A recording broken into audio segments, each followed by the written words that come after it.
Subscribe to Infidelity Tales Lab for more stories. Now, let's begin this one. Chapter 1. The Whisper. Jacob Hutchins had built his life on certainty. At 52, he owned Hutchins Construction, a company his father started in a garage 40 years ago that now employed 63 people across 3 counties. His hands, calloused and strong, had framed houses, poured foundations, and shaken on deals worth millions. Those same hands now gripped a shopping cart in Henderson's Market, trembling for the first time in decades. Jacob? Oh, Jacob, I'm so sorry. Rachel Dunbar had appeared beside him in the cereal aisle, her face painted with exaggerated sympathy. She was Joyce's friend from book club, always dressed like she was attending a funeral. Black cardigan, pearl necklace, that particular expression of pity that made his skin crawl. Sorry about what? Jacob asked, reaching for his usual brand of coffee. Rachel's eyes widened. She touched his arm gently, like he might shatter. About your condition. Sherry told Joyce, and Joyce told all of us. We're just heartbroken. You're so young for Alzheimer's. She lowered her voice to a whisper. But I want you to know, we're all here for you and Joyce. Whatever you both need. The coffee can slip from Jacob's hand, hitting the linoleum with a hollow thud that echoed through the aisle. What did you say? Oh dear. Rachel picked up the can, her movements overly careful, as if demonstrating patience for a confused child. It's okay to forget things. That's why Sherry's been so worried. She told everyone at the neighborhood watch meeting last week. We all think she's so brave, taking care of her father like this. The fluorescent lights above seemed too bright. Jacob's daughter, 28-year-old Sherry, had been living with them for 6 months since her temporary setback.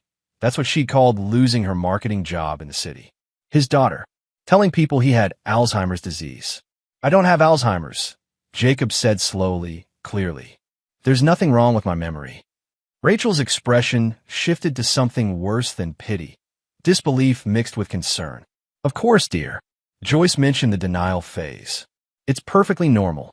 She patted his shoulder. You should probably finish your shopping. Do you need help finding your way home? Jacob left his cart in the middle of the aisle and walked out. In his truck, he sat gripping the steering wheel, his reflection in the rearview mirror showing a face he barely recognized. Not from disease, but from shock. His eyes were clear. His mind was sharp. He could remember every detail. His social security number, his first job at 14, the exact profit margins from last quarter, Joyce's birthday, their anniversary, the day Sherry was born at 3:47 a.m. on a snowy February morning. He didn't have Alzheimer's, but his daughter was telling everyone he did. Why? The answer came to him as he drove home, pieces clicking together with terrible clarity. 3 months ago, Sherry had suggested he slow down, maybe retire early. 2 months ago, she'd asked detailed questions about his estate planning, about the business succession plan. Last month, she'd introduced her new boyfriend, Mitchell Christian, a smooth-talking investment consultant who'd immediately started talking about protecting assets and future planning. And just last week, Sherry had asked him to sign some papers, just updates to the business insurance, she'd said. He'd been in the middle of a conference call and had waved her off. She'd seemed irritated.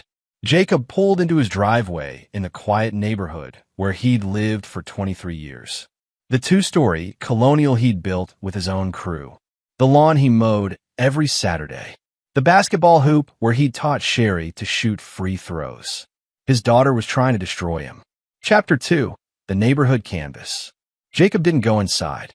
Instead, he sat in his truck for 20 minutes, forcing his breathing to steady, his mind to sharpen. Panic wouldn't help. Anger wouldn't help.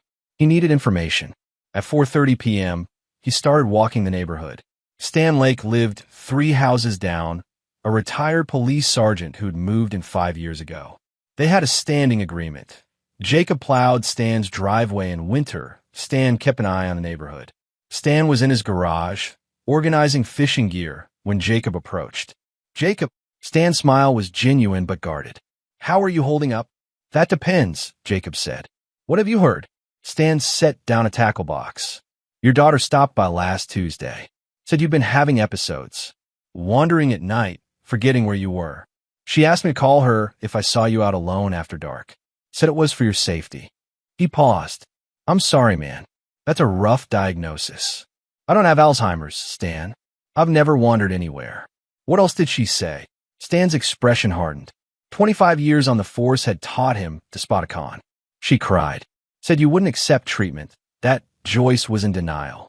She asked if I'd testify to your erratic behavior if it came to that. Said it might be necessary for your own protection. Testify. Jacob's jaw clenched. Legal proceedings?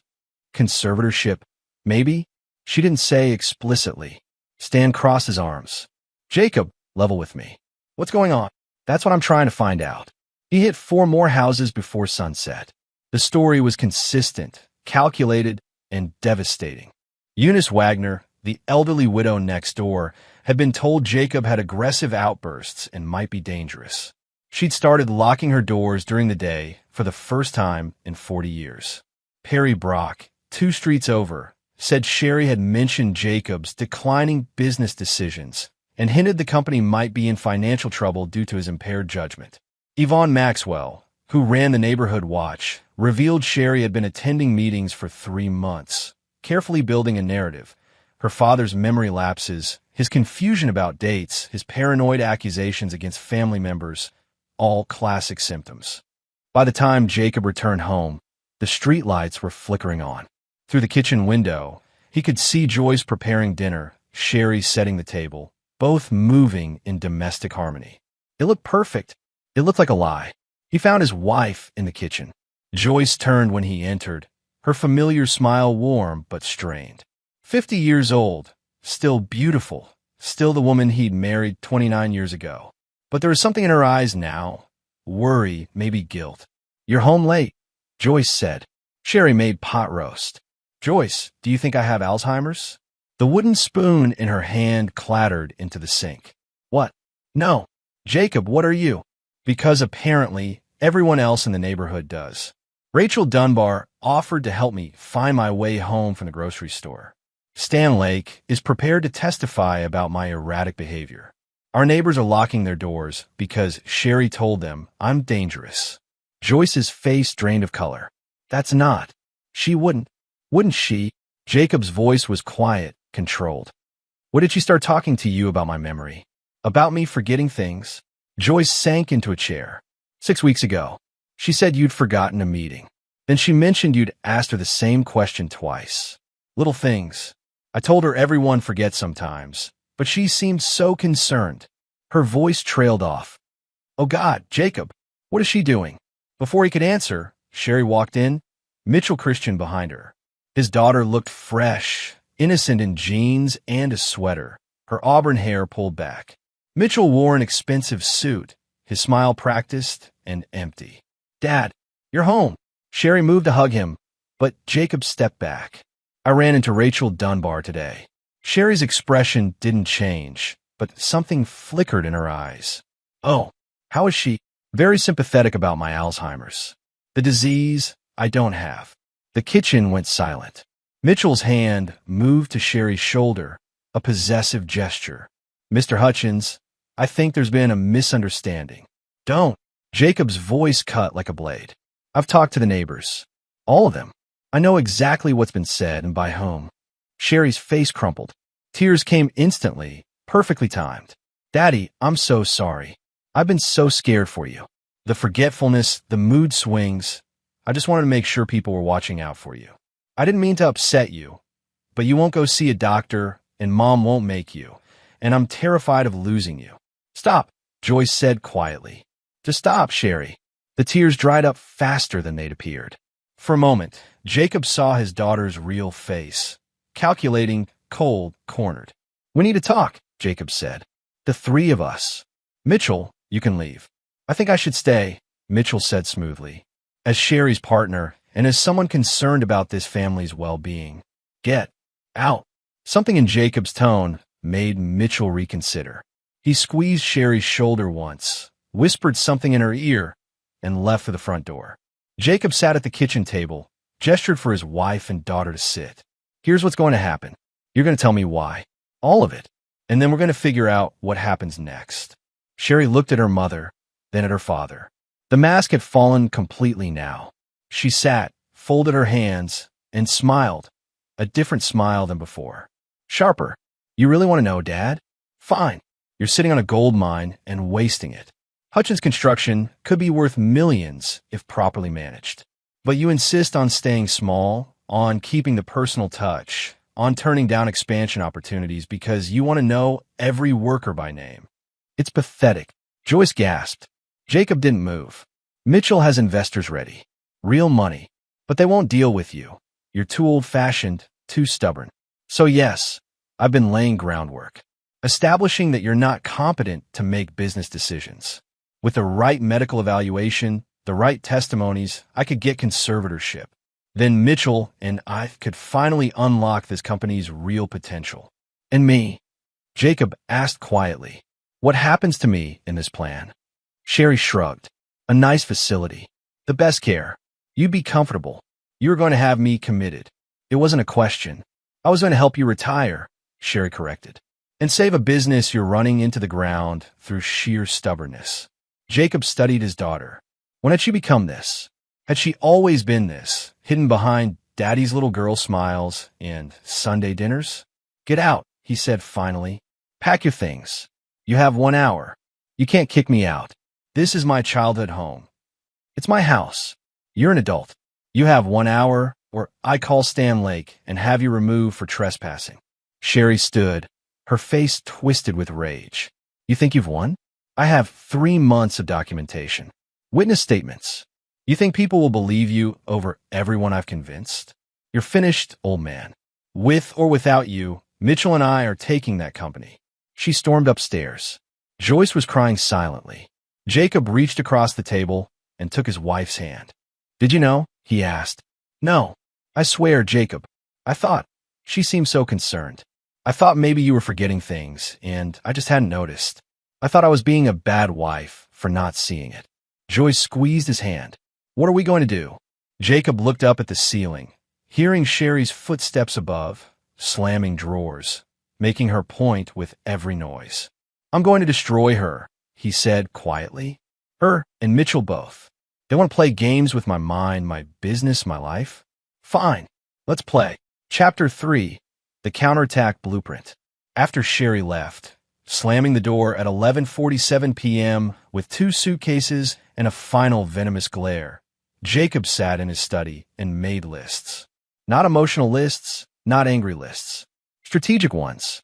First, what they had on him. 3 months of carefully planted stories. Neighbors who'd been manipulated into believing they'd witnessed signs of decline. Maybe forged documentation. He bet Mitchell had access to medical letterhead, psych evaluation forms. Sherry had always been good at details, at planning. She got that from him. Second, what he knew, the truth. But truth was subjective when enough people believed the lie. Stan Lake believed him, but Stan was just one voice. Jacob needed more. Third, what he could do about it. This was where it got interesting. At 6 a.m., Jacob was at the office before any of his crew arrived. Hutchins Construction operated from a converted warehouse, half office space, half equipment storage. He bought the building outright 15 years ago. The deed was in his name alone. He called his lawyer, Andre Evans, who'd handled the business legal work for a decade. Jacob, it's 6 in the morning. I need you to do 3 things today. First, full medical workup. Complete cognitive eval, the works. I want documentation from real doctors that I'm sound of mind. Second, I need you to review every piece of paper I've signed in the last 6 months. Third, I need to know what it would take to make my business untouchable, trusts, protections, whatever it takes to ensure no one can claim it without my explicit, verified consent. Silence on the other end. Then, what's going on? Jacob told him everything. When he finished, Andre whistled low. That's attempted fraud. Possibly elder abuse, even at your age. We could prosecute. Not yet. I need to know what I'm protecting first, and I need to know what they've already done. Can you trace Mitchell Christian? Find out who he really is. I'll have a background check by end of day. The medical evaluation took 3 hours. Dr. Raymond Schneider and urologist Andre recommended. Put Jacob through cognitive tests, memory assessments, brain scans. At the end, Dr. Schneider's report was clear. Patient shows no signs of cognitive decline, dementia, or Alzheimer's disease. Mental acuity is above average for age demographic. Jacob had the report notarized and filed with Andre's office by noon. The background check on Mitchell Christian came back at 4 p.m. Jacob read in his office, his anger crystallizing into something cold and focused. Mitchell Christian, born Mitchell Christian Burke, had changed his name 7 years ago after being involved in a real estate fraud scheme in Nevada. Charges were dropped due to lack of evidence, but the pattern was clear. He identified targets with assets, cultivated relationships, and convinced them to make poor financial decisions. 2 elderly victims had lost their homes. One had died in a state facility. He'd found Sherry 6 months ago at a networking event in the city. According to social media traces Andre's investigator had found, their relationship had started immediately, right before Sherry had conveniently lost her job and moved back home.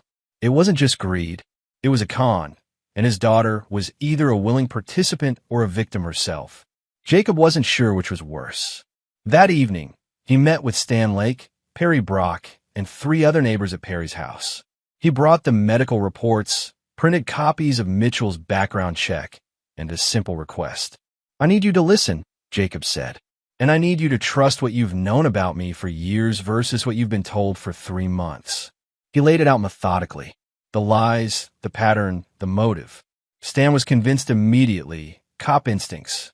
Perry took longer, but came around when he saw Mitchell's background. Yvonne Maxwell, who'd hosted Sherry at Neighborhood Watch, looked sick. She cried at our meeting, Yvonne said. Real tears. She talked about her father slipping away. How could I have been so stupid? You weren't stupid, Jacob said. You were kind. She used that. What do you need from us? Stan asked. Statements. Written accounts of what Sherry told you. Dates and times if you remember them. And I need you to start questioning it publicly. Tell people you talked to me that you're not sure the story holds up. Plant seeds of doubt. You're not going to confront her directly? Perry asked. Jacob smiled, but it wasn't a pleasant expression. Oh, I am, but not yet. First, I'm going to let her think she's winning. Over the next week, Jacob executed phase 1. He started forgetting things. Small things at first. He'd ask Joyce what day it was when she just told him. He'd leave cabinet doors open, tools in wrong places. At the construction office, he'd ask his foreman, Angelo Morton, about schedules he'd already discussed. Angelo, who'd known Jacob for 20 years, caught on after the second incident. Boss, what the hell are you doing? Jacob told him. Angelo's expression went from confused to furious to grimly satisfied. You're setting a trap. I'm laying foundation, Jacob corrected. I need her confident. I need Mitchell confident. People make mistakes when they think they've already won. He also hired a private investigator, a woman named Kelly Clay, who specialized in fraud cases. Her job, follow Sherry and Mitchell, document everything, find out exactly what their plan was. The reports came back detailed and damning. Mitchell was meeting with investors, shady ones with histories of hostile takeovers and asset stripping. The plan wasn't to run Hutchins Construction better. It was to liquidate it. Sell the equipment, the contracts, the property, everything. Take the money and disappear. Sherry was in on every meeting. Kelly provided photos. Sherry and Mitchell at a restaurant with 2 men in expensive suits. Papers spread across the table. Sherry and Mitchell at a bank, leaving with a safety deposit box key. Sherry and Mitchell apartment hunting in Miami, looking at penthouses neither of them could afford. Yet, but the most interesting discovery came from Kelly's deep dive into their communications. She'd managed to access Mitchell's email through methods Jacob didn't ask about. They had a timeline.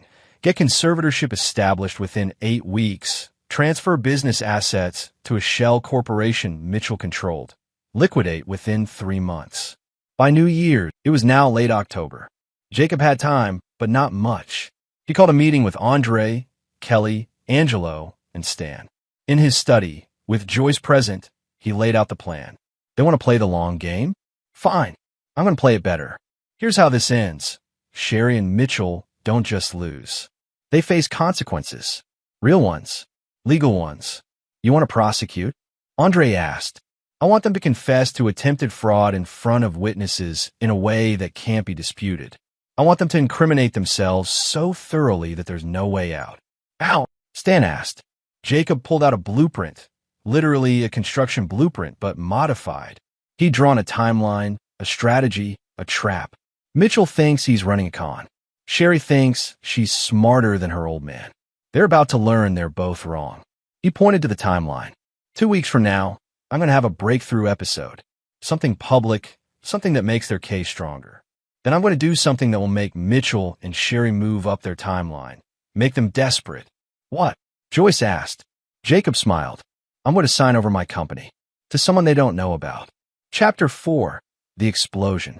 The episode happened at the Riverside Diner on a busy Saturday morning, 2 weeks into November. Jacob had chosen the location carefully. Public, full of witnesses, people who knew him. He arrived at 8 a.m. with Joyce, ordered his usual breakfast. Stan Lake was 3 booths over, positioned to watch. Angelo sat at the counter, both ready for the performance. At 8:23 a.m., Jacob stood up in the middle of the diner and started yelling. Where is it? Where's my wallet? Someone stole my wallet. Joyce reached for his arm. Jacob, honey, it's right there. In your jacket.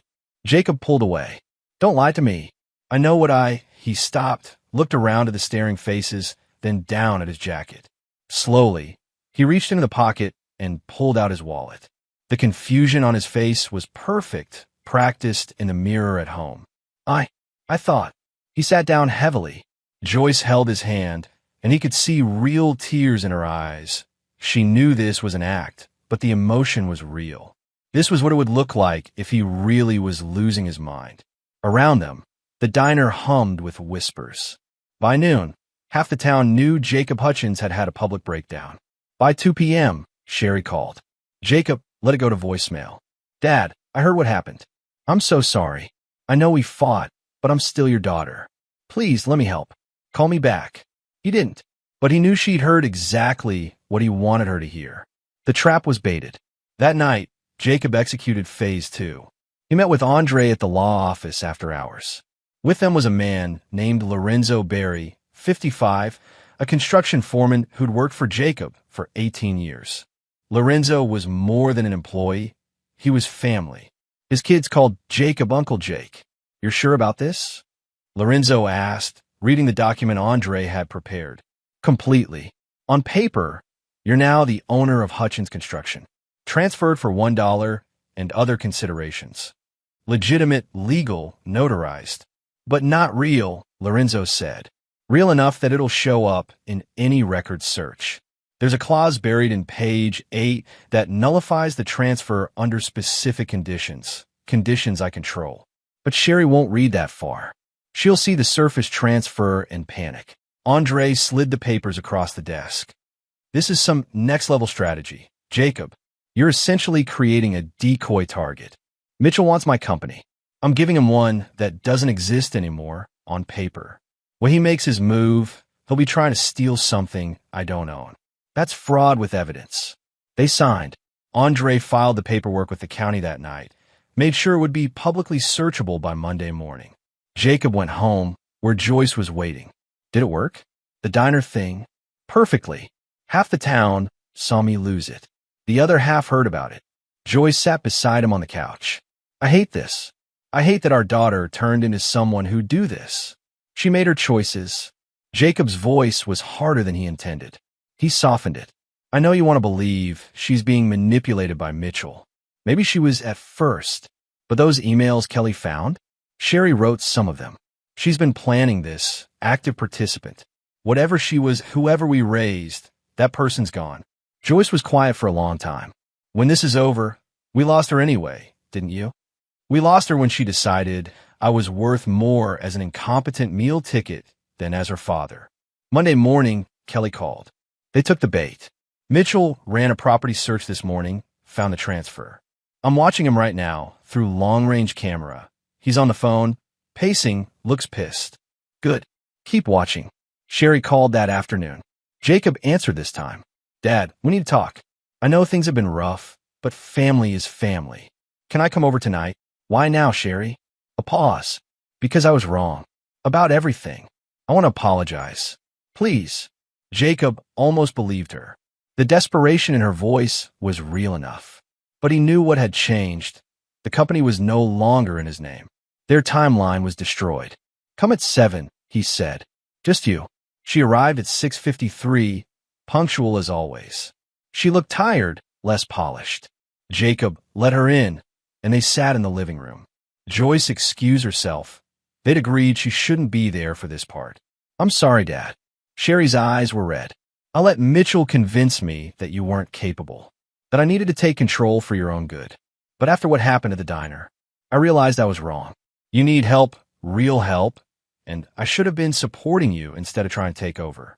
Jacob let the silence stretch. She was good. If he didn't know better, he'd believe every word. You transferred the company, Sherry said finally, to Lorenzo Berry. How did you know that? I've been keeping track, making sure you weren't making bad decisions. I saw the filing. She leaned forward. Dad, Lorenzo's a good man, but he doesn't know how to run a business. He can't handle the paperwork, the contracts, the liability. You made that transfer when you weren't thinking clearly. Let me help you undo it, for your sake and for the workers. Why you care about the company, Sherry? You said I was running it into the ground. She flinched. I was angry. I said things I didn't mean. Or you meant every word. And now you're panicking because the asset you want to steal is no longer accessible. Sherry's mask cracked. I'm trying to help you. You're trying to save your con. Mitchell's investors are getting impatient, aren't they? Your timeline's broken. You can't get conservatorship over me if I don't. She stood. You don't know what you're talking about. Don't I? Jacob remained seated, calm. Here's what I know.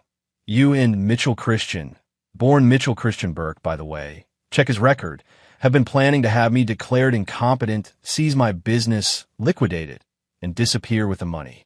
You spent 3 months spreading lies, manipulating neighbors, building a false narrative. The diner incident? That was me, Sherry. Acting.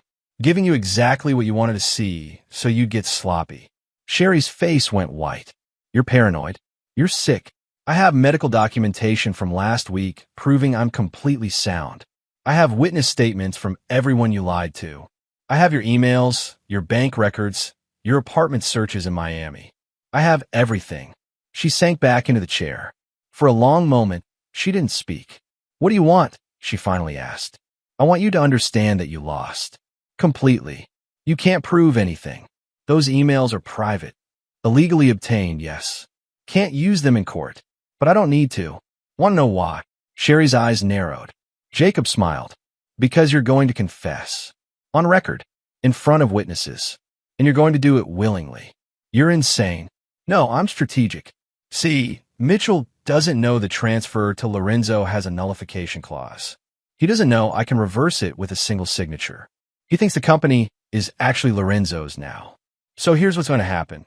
You're going to tell Mitchell that I'm willing to meet with both of you, that I'm confused and might be open to undoing the transfer if approached right. You're going to set up a meeting for tomorrow night. And at that meeting, in front of witnesses with recording equipment, you're both going to try to convince me to sign over my company. Why will we do that? Because Mitchell's desperate. His investors are backing out. You've seen the messages Kelly showed me. They want results or they walk. This is his last shot, and he'll take it. And you'll help him because you've burned every other bridge. Sherry stood again. And if we don't, then I go to the police with everything I have. Andre's already prepared the fraud charges. Stan Lake is ready to testify. Even if the emails are inadmissible, your lies to the neighbors aren't.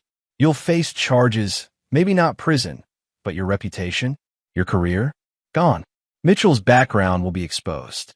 Every person you con will come forward. You destroy your own daughter. Jacob stood now, stepped closer. You tried to destroy me first. You wanted to lock me in a facility while you stole everything I built. Don't talk to me about family, Sherry. You gave that up when you looked at me and saw a payday instead of father. Sherry's face twisted. You were never going to give me anything. You were going to work until you died, hold on to that company with both hands, and leave me with scraps. I deserve more. You deserved what you earned. You chose not to earn it. She left without another word. Jacob watched through the window as she got in her car, sat there for 5 minutes before driving away. Joyce came downstairs. Did it work? We'll know tomorrow. Either they take the bait, or they run. Either way, we win.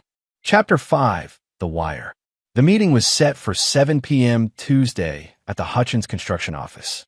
Mitchell had called that morning, voice smooth as ever, suggesting they work together to find a solution that benefited everyone. Jacob had agreed, playing the confused older man perfectly. By 6 p.m., the office was wired. Kelly had installed 3 hidden cameras and 4 audio recorders, all feeding to a laptop in the back office where Stan Lake and Andre Evans waited. The equipment was legal. It was Jacob's property, and single-party consent applied in their state. Lorenzo was there too, playing his role.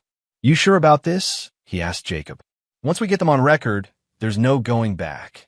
There's already no going back. At 6:58 p.m., Sherry and Mitchell arrived together. Mitchell wore an expensive suit, Sherry a conservative dress.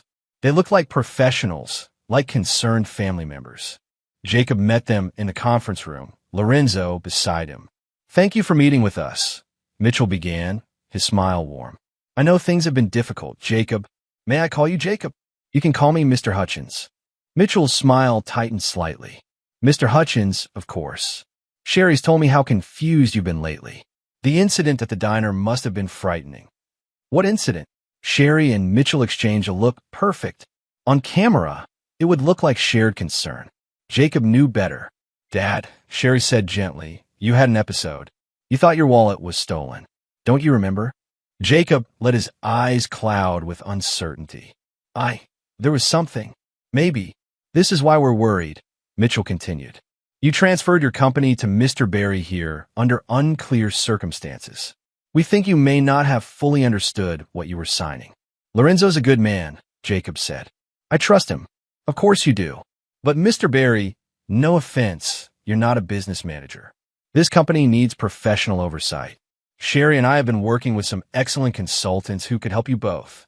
"You mean the investors who want to liquidate the company and sell off the assets?" Jacob's voice sharpened. Mitchell blinked. "I don't know what you're talking about." "Don't you?" Jacob pulled out a folder, slid it across the table. "Kelmont Group. Vanguard Asset Management. Both known for hostile takeovers. Both meeting with you last week." Mitchell's smooth facade cracked. "You've been following me?" "I've been protecting myself." Sherry leaned forward. "Dad, you're paranoid. That's another symptom. We're trying to help. By having me declared incompetent? By stealing my company? That kind of help. No one's trying to steal anything." Sherry's voice rose. "You're sick. You can't see it, but everyone else can. The neighbors see it. Your workers see it. Mom sees it. Your mother sees you for exactly what you are." The conference room door opened. Joyce walked in, followed by Stan Lake in uniform and Andre Evans carrying a briefcase. Mitchell stood. "What is this?" "This," Jacob said, "is where you confess." "We're not confessing anything," Sherry said, but her voice shook. Stan moved to the door, blocking the exit. Andre placed a recorder on the table, an obvious one this time. "You don't need to," Jacob said. "You already did. Everything you've said since walking in here has been recorded. Video and audio. Admissible in court." Mitchell's face went from smooth to desperate. "You can't. That's entrapment. It's my property. My equipment. Single-party consent state. Perfectly legal." Andre's voice was calm.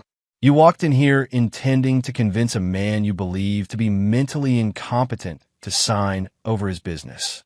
That's fraud, Mr. Burke. Or should I say Mr. Christian Burke? Your real name." Sherry looked at Mitchell. "What's he talking about?" "Tell her," Jacob said. "Tell her about Nevada. About the elderly couple who lost their home. About the real estate scam. Tell her who you really are, Mitchell." Mitchell's composure shattered. He grabbed his phone. "I want my lawyer." "Good idea," Stan said. "You're going to need one." Sherry was shaking. "Mitchell, what is he talking about?" "Your boyfriend," Jacob said, "is a professional con artist. He found you, targeted you, convinced you to help him steal from me. You thought you were the mastermind, Sherry. You were just another mark." The blood drained from Sherry's face. No, we planned this together." "Did you? Or did he plant every idea, feed every resentment, turn you into a weapon against your own father. Mitchell moved toward the door, but Stan blocked him. Sit down, Mr. Burke. I'm leaving. You can't hold me. Actually, I can. We have enough for an arrest right now. Attempted fraud, conspiracy, elder abuse. Andre pulled documents from his briefcase. Witness statements. Medical reports proving Jacob is completely competent. Records of your lies to the community. Sherry's meetings with investors. Your criminal background. And now, thanks to tonight, recorded evidence of you attempting to manipulate a business transfer through deception. Mitchell sat, slowly. Sherry was crying now, real tears this time. Daddy, You thought I was weak. You thought I was easy to manipulate. You thought wrong. Joyce moved beside Jacob, took his hand. Together, they watched their daughter break. Here's what happens now, Jacob said. Mitchell, you're going to be arrested. You're going to face charges for fraud, and your past is going to be part of that record. Nevada's going to be very interested to know where you've been. Stan pulled out handcuffs. Sherry, you have a choice. You can face charges as a co-conspirator, or you can cooperate fully. Testify against Mitchell. Admit everything to the neighbors you lied to. Sign a legal document renouncing any claim to my business or estate. Seek professional help. Maybe in a few years, we could talk about rebuilding. Maybe. You're giving her an out? Mitchell spat. She was in this as deep as me. She's my daughter, Jacob said quietly. And unlike you, I don't give up on family. But Sherry, hear me. This is the only chance you get. Refuse it, and you go down with him. Sherry looked at Mitchell, then at her father. The calculation was visible on her face, the same cold analysis that had started this whole nightmare. I'll testify, she whispered. I'll do everything you said. Mitchell lunged, but Stan was faster. The handcuffs clicked on. You bitch. We had a plan. You used me. Sherry screamed. You said we were partners. You were never my partner. You were a tool. A stupid, greedy tool. Stan pulled Mitchell toward the door. That's enough. Let's go. As Stan led Mitchell away, his voice echoed down the hall. This isn't over, Hutchins. I'll fight this. Good luck with that, Andre called after him. The room went quiet except for Sherry's crying. Joyce released Jacob's hand and sat beside their daughter, not touching, just present. I'm sorry, Sherry sobbed. I'm so sorry. Jacob didn't respond. He gathered the documents, the recordings, the evidence of his daughter's betrayal. Sorry wasn't enough. It might never be enough. But watching Mitchell led away in handcuffs, knowing the truth was recorded and documented, knowing he'd protected everything he'd built, that was something. Chapter 6, The Aftermath. The arrest made local news. Investment consultant arrested for fraud, read the headline. Mitchell Christian Burke's mugshot appeared alongside his real name, his Nevada record, and a brief summary of the charges. Jacob sat in his office the next morning, reading the article on his computer. His phone hadn't stopped ringing. Workers checking in, neighbors calling to apologize, clients wanting to make sure the business was stable. Angelo knocked on the door frame. Boss, you got a minute? Always. Angelo sat, looking uncomfortable. The guys want to know what's going on. There's rumors about Sherry, about you being sick, about the company being sold. I've been deflecting, but they deserve the truth. Jacob nodded. Call a meeting. Everyone. Noon today. I'll explain everything. At noon, all 63 employees of Hutchins Construction crowded into the warehouse space. Framers, electricians, plumbers, office staff, project managers. Jacob stood on a work table so everyone could see him. Most of you have heard rumors, he began. Some of you have heard I'm sick, that I have Alzheimer's, that the company was being sold. I'm going to tell you exactly what happened, because you've all earned the truth. He laid it out, simplified but honest. The lies, the con, the arrest. He didn't spare his daughter, but he didn't dwell on her either. The company is secure. It always was.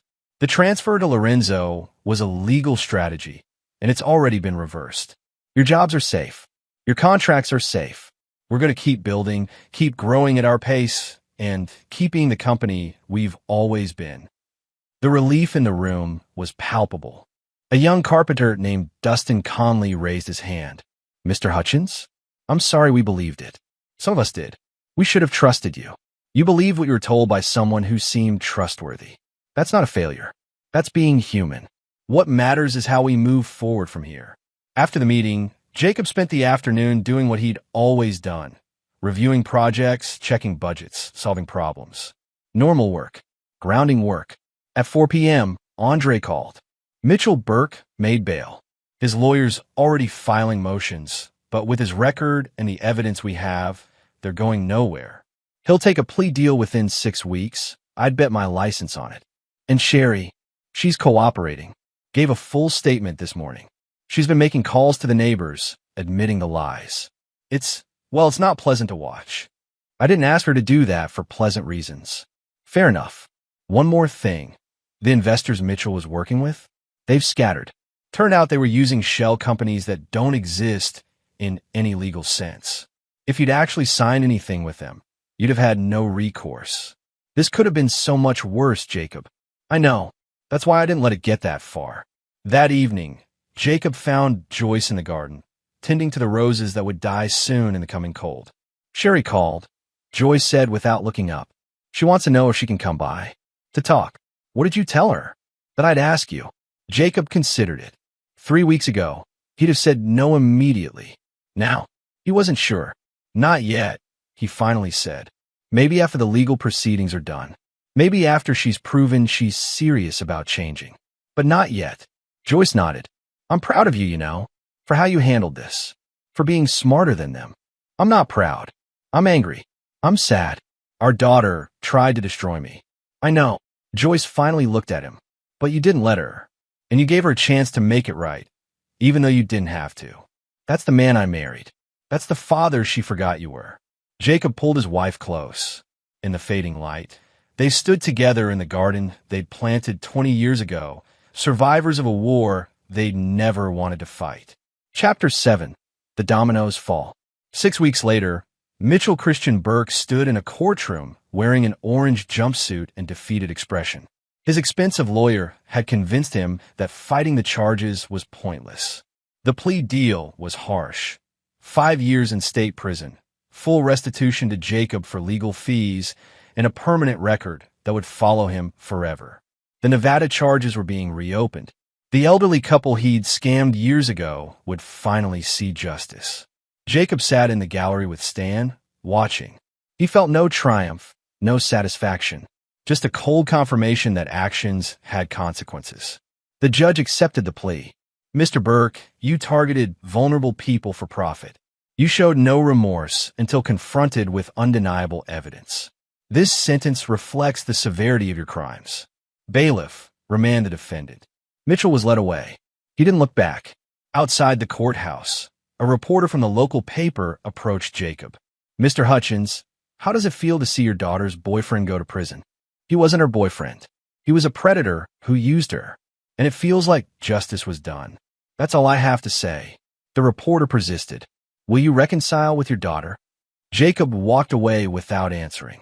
That night, Sherry's written confession was published in the local newspaper. Not required by her plea agreement, but something she'd insisted on. It was thorough, humiliating, and brutally honest. I allowed greed and resentment to turn me into someone I despise. I lied about my father, a good man who never deserved what I tried to do to him. I manipulated friends and neighbors, violated trust, and nearly destroyed my family. I take full responsibility. I'm seeking therapy and will spend the rest of my life trying to make amends. I don't expect forgiveness. I just want people to know the truth. Angelo called Jacob after reading it. That took guts. Guts or strategy, Jacob said. Either way, it's done. The following week, Jacob held a neighborhood barbecue. Every family he'd visited during his investigation came.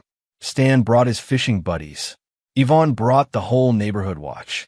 Even Rachel Dunbar showed up, apologetic and embarrassed. I should have questioned it, Rachel said. I should have known you better. You know me now, Jacob replied. That's what matters. As the sun set over his backyard, Jacob surveyed the gathering. These people had believed lies about him, yes. But they'd also listened to the truth when he presented it. They'd given statements, supported him, stood beside him. This was the community he'd built, not just the business, but the life around it. And it had survived. Chapter 8. The Last Move. 3 months after Mitchell's sentencing, on a cold February morning, Jacob received an email from an address he didn't recognize. The subject line read, "I understand now." He opened it carefully, half expecting malware. It was from Sherry. "Dad, I've spent 3 months in therapy. Real therapy, the kind where you can't hide or make excuses. My therapist asked me to write down every lie I told about you. It took 11 pages. Mitchell didn't make me do this. He gave me permission to do what I already wanted to do, blame you for my own failures. I lost my job because I was bad at it, not because of office politics. I moved home because I had nowhere else to go, not to help you. I saw your success and felt entitled to it without earning it.